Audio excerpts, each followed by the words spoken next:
দেখুন, মীন রাশি জাতক জাতিকাদের রাশির অধিপতি তৃতীয় থেকে চতুর্থে প্রবেশ করবে, এই সময়ের আগেই প্রবেশ করব, এবং রাশি থেকে রাহু প্রবেশ করবে দ্বাদশে।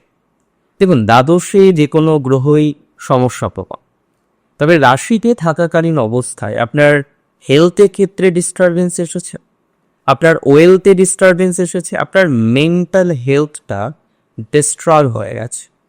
তাহলে যে সমস্ত জাতক জাতিকাদের মেন্টাল হেলথ লাইকলি ডিস্ট্রয় হয়ে গেছে, মানসিক স্বস্তির বড় অভাব যে সমস্ত জাতক জাতিকারা ফেস করছেন, বিভিন্ন রকমভাবে মানসিক স্বস্তির একটা অভাবের জায়গা যাদের জীবনচক্রকে প্রভাবিত করছে, আমি মনে করি, আমি কার্যত বিশ্বাসও করি যে তাদের ক্ষেত্রে কিছুটা ডেভেলপমেন্ট হবে।